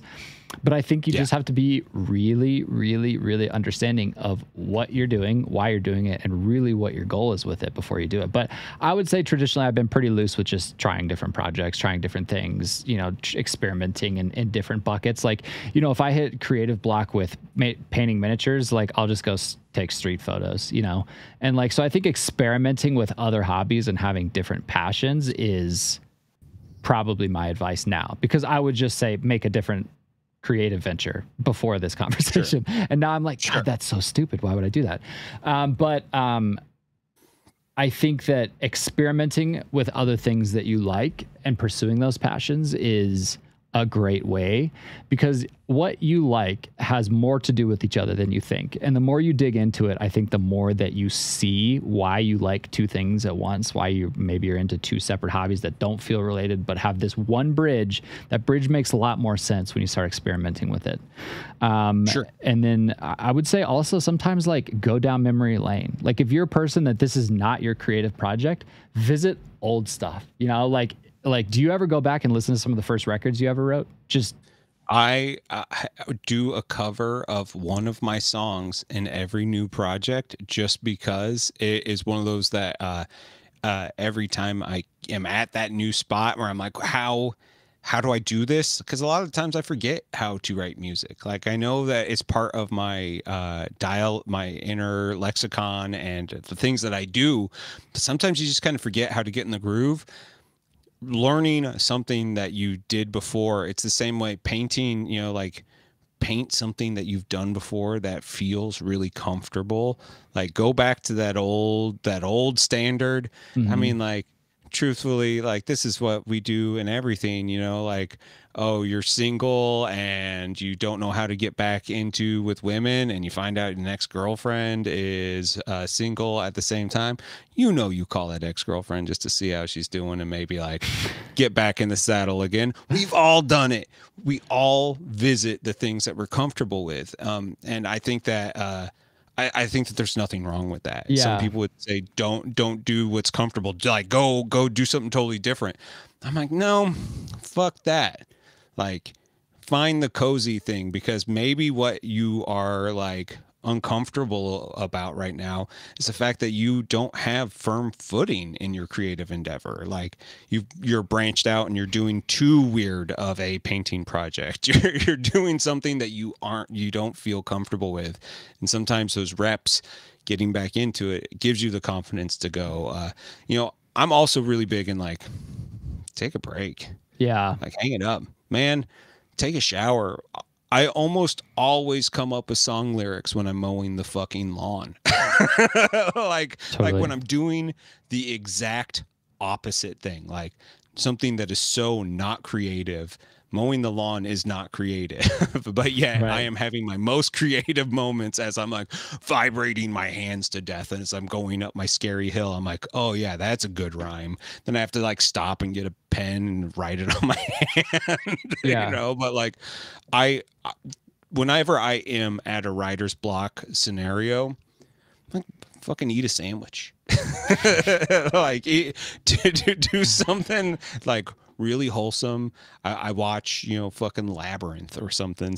silly, like take a break, then I come back at it. And chances are that stress is gone and you can look at it objectively and have much more fun with it. So do you ever, you're saying just take a break. You can just turn off your creative switch, like your urge to feel like you need to create. You can just flip that off for a couple days and come back to stuff? Fuck yeah. Really? I feel like I can't turn off my creative switch. So I feel like I can't Really? do that. Yeah, and so that's why I feel like I bought projects, because I feel Mm, like an intense need to learn and create all the time. And I think that that maybe is a part of what gets me and has had me make so many buckets of content over so many years, is I have an intense desire to create, and I think that that forces me, interesting. because I'm very good at taking breaks from things when I get creative block. Like I can easily just be like, yo, I'm not painting miniatures for 2 weeks. Very easy for Yeah. me to do.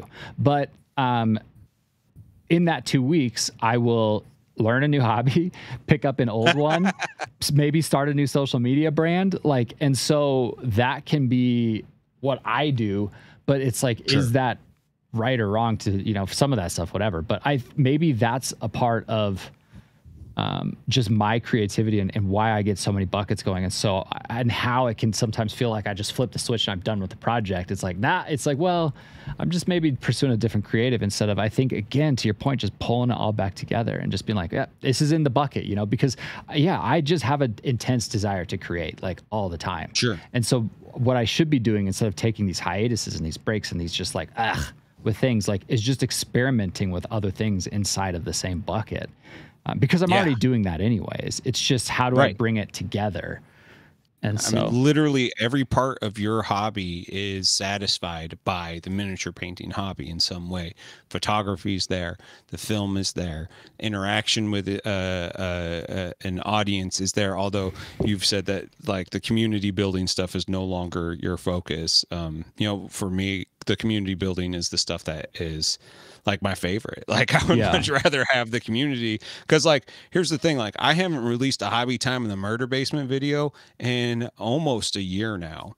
And I haven't streamed in 2 months, which Hmm. like I'm telling you, that 2 month hiatus, while I feel it, has been one of the greatest breaks in my entire fucking life, because like I haven't painted hardly anything in there, and I don't even give a shit.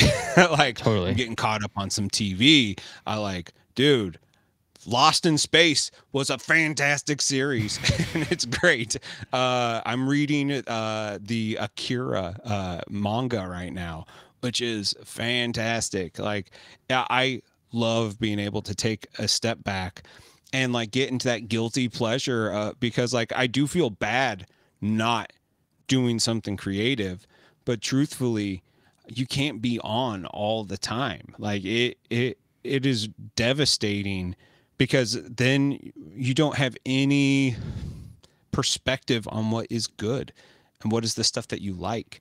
And so I think you start doing way more destructive things for your psyche to chase that number than like just enjoying the thing that you got into it for. You know, Yeah. like I think that, musicians kill themselves to write shitty songs for people who don't give a fuck about them all the time.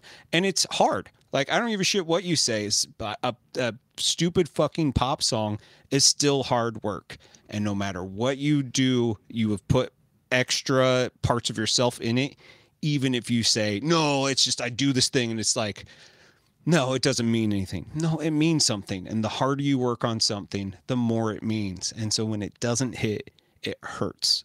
Yeah. So like taking that time to understand like how to navigate a failure and not let that become a block, and just let Hmm. it become part of the process. Like failure is part of my daily process.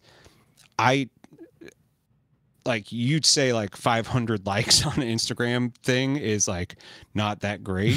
Like if I get over 100 likes on mine, I'm like thrilled. I'm like, Yeah. holy shit, 100 people actually clicked on Totally. this thing, especially now with the Reels thing.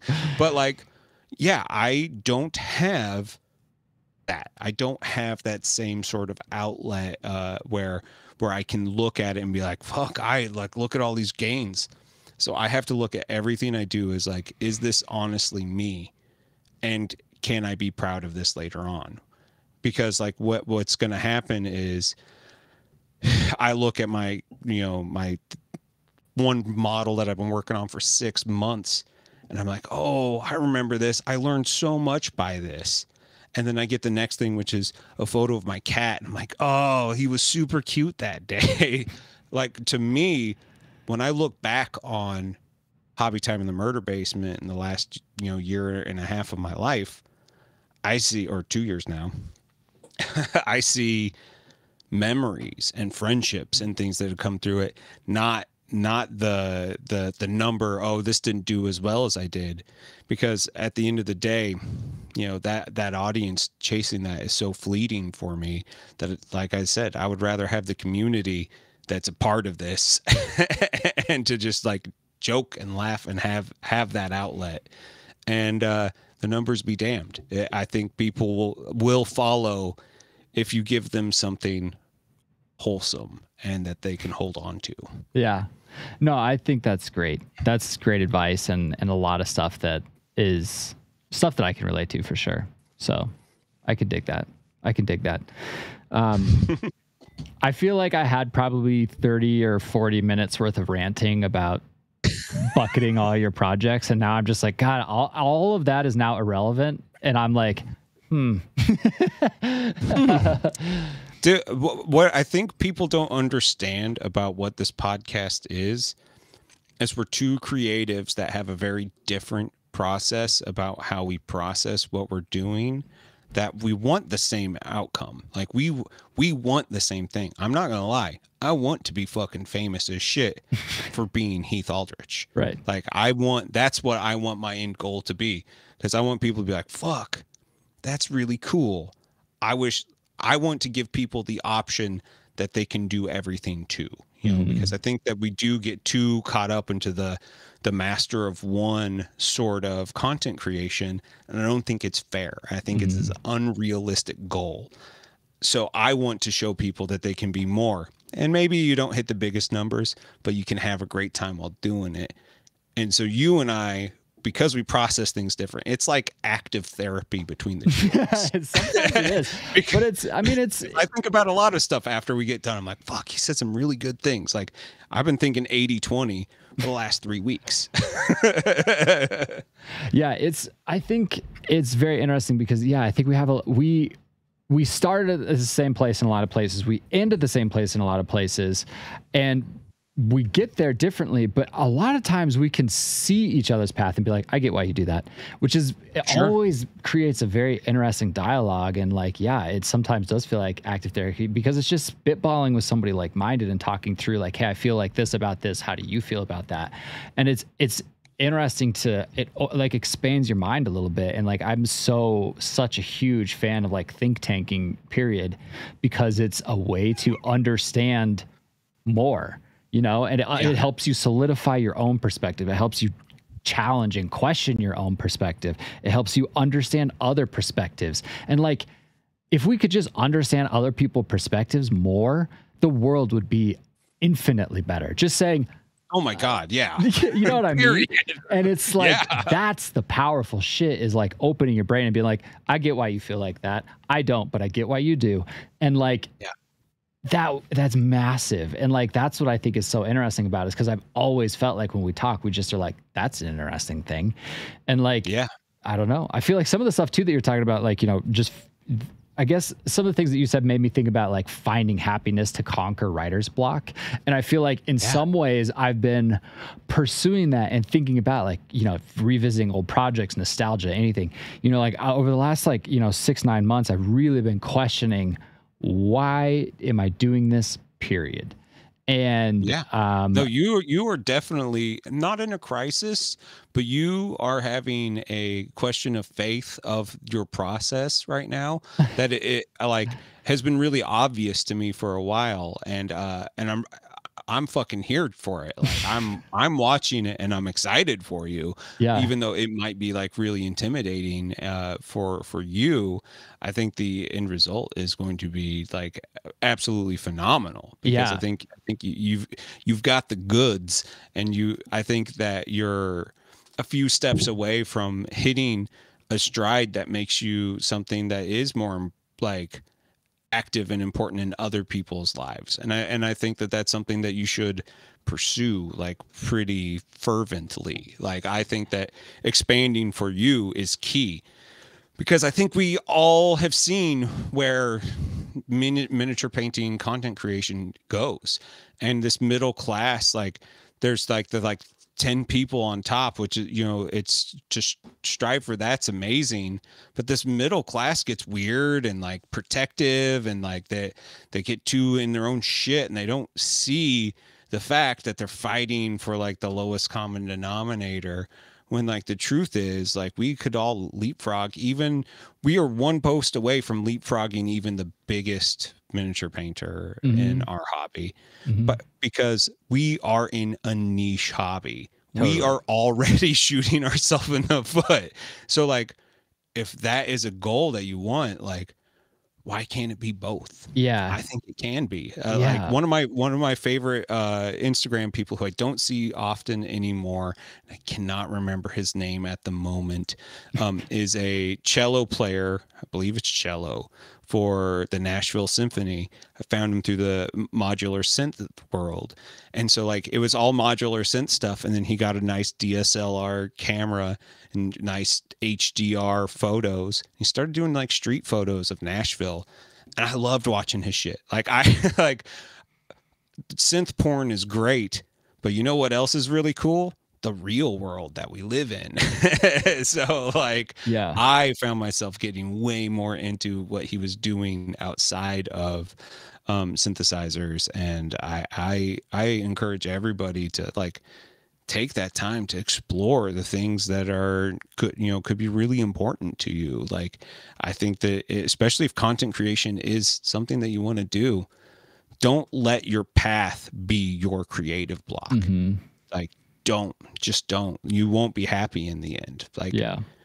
Peter McKinnon was doing close-up card magic on fucking, like with a bunch of idiots in California, and it wasn't him. He is much bigger being a, content creator about photography and nature and all of that. Like, and is so much more important to more people because he just started being honest with himself. So you could do the same. All of you could. Yeah. Yeah. And I think that that's what I, in some of the same thought camp, have come back to is I got into Warhammer to play the game. That's it. Yeah. That's it. Painting and everything else just fucking happened. And like, that's where I constantly am finding some of like my happiest moments in the hobby lately is like revisiting that thought that's like, you got into Warhammer to play it. Why the fuck haven't you played in 3 or 4 months, dude? Like, go play, And like, when I go play, I'm like, this is awesome. And this is like, so much good. It's so good. And it's like, it's just re-exploring and revisiting, like, okay, like, the world is different than when it was at peak Sauce Nation days, and I don't have the time to fully focus on community building right now. And so it's not that the memories and the people and the friendships that I made with those people aren't important to me. It's just that I have to reprioritize my time to be like, love you guys, this was great. I'm gonna spend my time doing the couple things that I got into this for right now because I don't have the time for too many things. Can't do it all. Yeah. And it's like when you get stretched out so thin, you have to kind of take that step back and be like, how did we get here? And what even led to this? And like, I think I keep coming back to like, dude, I just love to play Warhammer.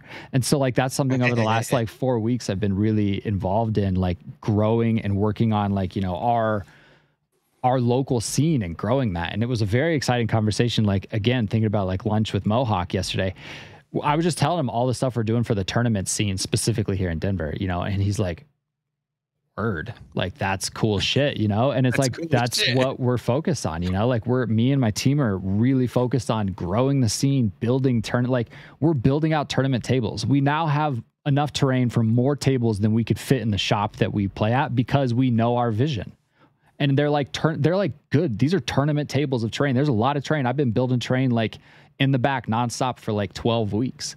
And like, Dude, that's so cool. Why aren't you taking fucking photos of that shit? Like, that's the cool shit. Make a fucking reel out of it, man. That sounds like good Sauce Nation shit that we want to see. Yeah. And so it's like, but those are the things I keep coming back to is like, I keep coming back to just finding what makes you happy, which is so fucking weird because I feel like if I had to sum up, and I will do it in as close to one sentence as I can, and you could tell me if this is right or wrong.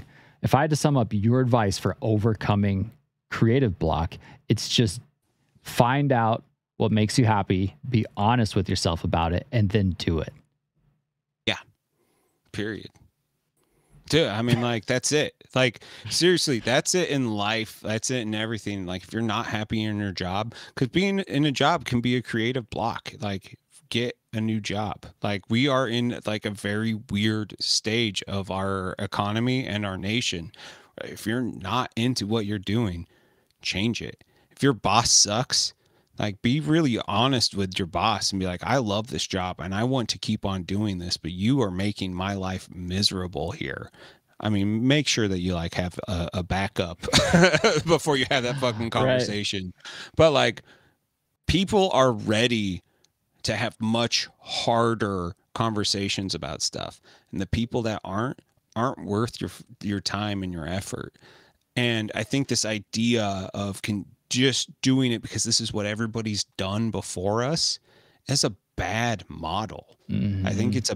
I think that leads us into places where expectations aren't met, and so therefore you aren't happy with because like the amount of people in Hobby Time in the Murder Basement that said, if I didn't make it in a year, I was going to quit. I can't imagine miniature painting not being part of my life. Mm-hmm. And the content creation, you shouldn't be doing the content creation just so you can do your thing. Like, the content creation should be like an addition to it. Like, you should still be doing the thing that makes you happy. So if you're writing music, you should still be writing music, even if you're not playing shows. Like, even if you're not releasing albums, you should be doing things that are nurturing you emotionally. And I think we got too far away from it. I think we got chasing too many different things.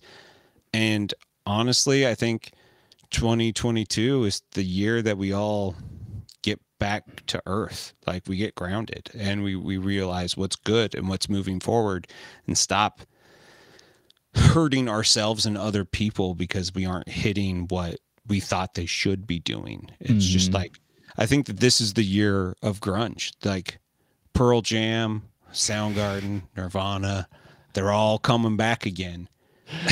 Oh my like, God. The days of fancy hair are over and tight spandex pants. We're moving into the thing that is much more emotionally, the tie is much more emotional and something that is much more universal.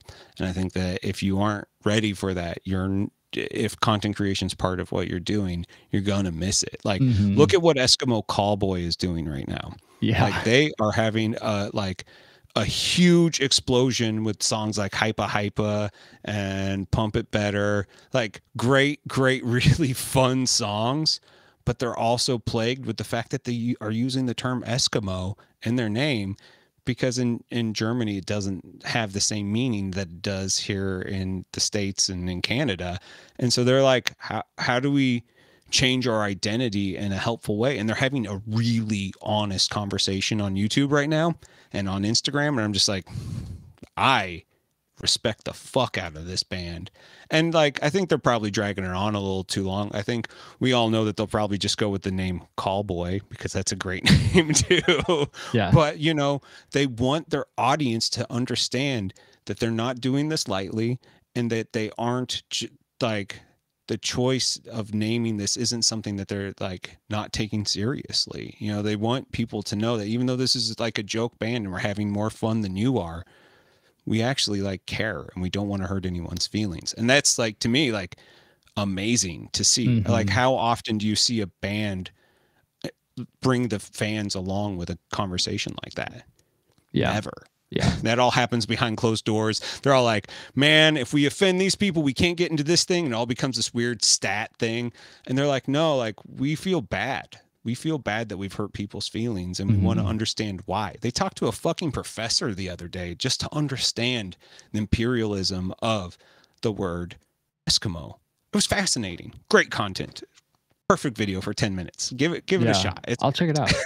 I'll check it out because I love that band. Dude, so oh my God. So those are the big takeaways. Just when you hit creative block, just be honest and truthful with yourself and figure out how it all works together. Because like it does. And also listen to other people's perspectives and be open-minded to the world, because God damn it, we need that. Oh, absolutely. I think it's really, there's so many lessons to be had everywhere that we go in this hobby and life. There's so many people who would never think about trying to monetize their hobby. They think that we're fucking insane for giving up the personal like isolation of what a hobby is and how recharging it is. But as extroverts, and we need to get you a Myers-Briggs test. I need to know what your personality next episode personality tests. Yeah. But like, we need constant stimulation. And that is what content creation is for us. But it also means that a lot of the time we end up in blocks and there's a lot of emotional toll that comes with it. So yeah, you just got to be better to yourself through it. Yeah. I mean, I would sum up my perspective with three things. Number one, my perspective has changed a lot. And it's interesting because these are things that I've been thinking about and have known, but like, I feel like it's really just been challenged and is starting to make a lot more sense now. Not like challenged like you're sitting here yelling at me, like that this ideology has been slowly challenged recently over several weeks. Right. The other thing is that I think that it still is okay to be a bucket creator. I think you just need to understand the pitfalls. Yeah, for sure. And then I still would just highly advise people to have a safe space to throw as much shit at the wall as they want, and to have a place that is very safe to experiment in. And if that's inside of your bucket, cool. And if it's not, cool, but just think about ways to experiment, because that's something that constantly has helped me overcome creative block, is like just trying fucking crazy stuff regardless of the outcome. And so yeah, that's probably how I'd sum it up. But God damn it, I love the just digging into your own brand and figuring out how to pursue other stuff inside of it is great. Because that I I mean, know that's a part of my creative block is getting stuck inside of a bucket. yeah, one of my favorite musicians, Nick Cave and the Bad Seeds. Um, he has had a very public creative block, and has produced some. It's hard to say bad. I personally don't like it. I personally am like really not into it. But like his son died a couple years ago. Took some LSD, fucking fell off the edge of a cliff and died. Horrible. Just totally tragic. Yeah. Absolutely tragic accident, place that he had been a million times before, slipped and fell. And he, Nick Cave was always this guy who's dark and morose, and like everybody's just like, God, he's just got this, like, he's gonna write the most dark album because his kid died, because like, oh, it's just like he's like, and so we all got kind of like excited, morbidly excited, because all of us were like, oh, the guy who wrote Murder Ballads is going to, like, he's gonna take us on an adventure. And he came up with this album called Skeleton Tree, which is actually very similar to how I write music now, which is like very stream of consciousness, like modular synth shit that just kind of like goes and generates, and it's not super. There's not a lot to hang your hat onto, and he did like stream of consciousness flow poetry over top of it. And when you hear him talk about it, he did a film a couple years back, and I can't remember what it's called, but he talked, and he's like, when you go through a trauma like that, because he would talk about like every day he'd wake up and he'd go write for, it's like 9 a.m., get my coffee, I'm going to be in the studio and I'm going to write for until 5. Like, it's a job. He goes and he works it and he writes and he writes and he writes, and he'd just sit there and nothing would come out. Like, it broke him mentally, his son dying. And so what was left was this fragmented poetry that when you actually see it and you understand what it is, it's a devastatingly beautiful album. And you go through it, and like when you listen to it, you feel his loss. It's really hard to listen to. Yeah. and so like for that album, you're like, fuck, okay, like I just went with you on this trip, and even though I don't want to listen to the album ever again, I now know the story. He then did an album called Ghosteen, which is exactly the same thing. And the second time around, I was like, I am not on board with doing this one more time. This is hard. But for him, it's his new creative outlet. And so I celebrate that. Like, and he's getting more fans than ever before. And even though I think the music is worse than it's ever been. So like, it's one of those aspects that like, just because it might be different, whatever comes out on the other end might be more worth it, like sometimes you have to change. And so when I use that as my sort of guide of like, oh, I'm in a break, like I shift my focus to something else, and like I don't run the thing that makes me happy into the ground. Like I'm just like, no, I'm going to take a minute, just take a minute, because I think forcing it will always make you unhappy. When you can take that time to get that perspective of what you like to do, God, that's a great feeling. It's so good. So like, I just be easier on yourselves, people. Yeah. This isn't a sprint, it's a fucking marathon.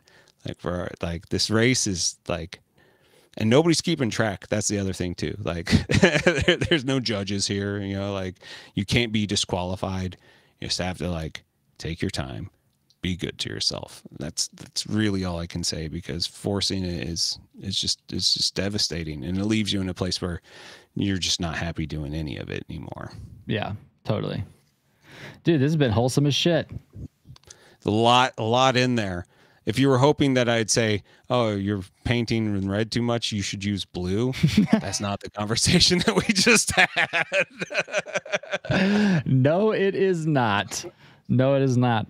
What are you digging this week? What are you thankful for? What's tight right now? So like I said, I've taken a little bit of a break. First off, and we'll talk about this like front of show the next time. I found a new YouTube channel called Trenton and Heath. They're fucking cobblers, and they resole shoes on YouTube. Trenton and Heath, what the fuck? Yeah, what are the odds? What are the odds? Dude, I have obsessively watched so many of their videos. Where are they based out of? I'm guessing Tennessee with their accent. I think we should. Sounds Tennessee. I think a long goal is to road trip there and shoot something with them, where we have them teach us how to redo shoes. Oh, I would love that, and I think we should teach them how to paint minis or something. Like I think we do like the challenge where they challenge us to resole a shoe, and we challenge them to paint like a kill team or something. Dude, this like has to happen. Are they a big account or not really? Dude, they're like they get millions of views. Oh, I don't it's know. Fucked up. It makes me so mad. Like I'm like watching it, and it's like they are really bad at playing off of each other and talking. Like you can tell they're like really awkward around the camera, and I think they're brothers. They oh, well, like, that's why. And I'm just like, Trenton and Heath, you bastards. How have you done this? And I'm just like, it's just their names, and like they cobble shoes. So like I've been watching a lot of YouTube, taking just kind of a break, and because school's been really hard. But I have been reading the 35th anniversary collection of Akira, which is fantastic, the Akira manga. So like I highly recommend, if you've watched the anime and you've never read the manga, there's a really nice box set out with like hardcover books, a new translation. They left all the cool original Japanese sound effects in there, so it's less disturbed. It's probably its purest form next to like just a Japanese version of the book.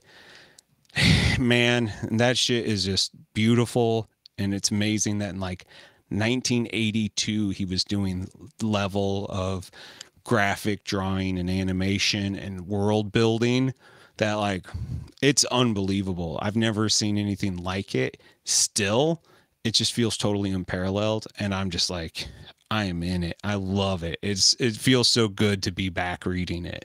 Yeah. Hell yeah. What about you? What are you into? Dude, the new Pokemon game on Nintendo Switch. But it's deeper. I would say the coolest thing to me about the new Pokemon game, other than that it's really, really fucking cool, is that I'm playing it with my wife, who pre this had zero exposure to Pokemon. So getting to like watch and hang out with somebody as they like experience Pokemon for the first time is awesome. And so like, how has she never done it? Like, cause she's our age, and Pokemon was like universal. It wasn't just a boy thing. Like all girls love Pokemon. I don't know. But so getting to like, it's like experiencing it kind of again for the very first time, because it's like I'm kind of like explaining and seeing her like understand like, oh my god, they evolve, and like, oh, you can't like, and just like the basics of it that I think that we all understand and appreciate are just like brand new concepts. And it's like so cool to like play the game together because it's fucking awesome, but to like be able to like kind of re-experience that together is cool. It's really exciting. So yeah, but Pokemon's great. I know you're not playing video games, so it's terrible. Don't play it. It's really good. Dude, don't play it. I really love Pokemon games, and the last one I played was XY, and I had the red one, and I had so much fun doing it. And it's just one of those things that like I can't go back. It's your black hole. Don't do it right now. Dude, it's total black hole. And while I'm in school, like I can't do that to myself, because I will find many excuses not to do school. I will only do Pokemon. It's the main reason why I didn't do Animal Crossing, because like, dude, those games are just like so addictive, and you just like play them for hours and hours and hours. Got other things I got to do. Yeah. Yeah. Well, dude, I'm envious. That's really fucking cool. It's fun to share that with your wife. Like it's exciting. That's so cool. It's an exciting thing to learn together, I would say. It's cool. Awesome. Well, that brings us to the end of our show. Thank you everybody for hanging out for our rambles. I know that like episode 4 how to get past a writer's block thing, it does not bode well for your future of like, oh boy, are these guys going to let it go? Like, no, we've got lots of ideas and we got lots of things that we can talk about. But I want to throw this out there, and it's not something that I ever pushed much with Hobby Time in the Murder Basement. If you have something that you would like us to talk about, an idea, shoot us a message on Instagram or Facebooks, or, you know, hit us up on our email account, somethingwholesomepodcast@gmail.com. Like, talk with us. Like, let's have a conversation, because you know, people are watching it. Somebody said that we were incorrect about William Shakespeare and the jack of all trades. As far as I can tell, William Shakespeare did say your quote. But yes, the term jack of all trades was coined earlier and nobody knows where it came from. But the quote is a Shakespeare quote. Got it. Yeah, okay. But thanks for watching and listen, and we appreciate it. Critical listening. We're there for it. Yeah. But yeah, talk with us, because chances are, like, we have either done something that you're interested in, thought about doing something, or have an opinion about it, and we can help be your hobby consultants, because I think that is where we're really key at. We can stop you from like wasting a bunch of time on something that you don't want to do. And, you know, we just want to hear from you. Make sure that you're doing okay. Yeah. So drop some comments on YouTube and feed the Algo Beast. The Algo Beast. Yes. Like, and all that. And you know, I think that for right now, things will be popping up everywhere, but eventually it will just be in one spot. Something Wholesome on the streaming and on the YouTubes, and we'll probably just focus on one account. So yes, make sure that you follow just the Something Wholesome accounts, just in case it does go away on other places. Yep. Cool. Love it. Woohoo! Woo! We did it. Woo! See you guys. All right.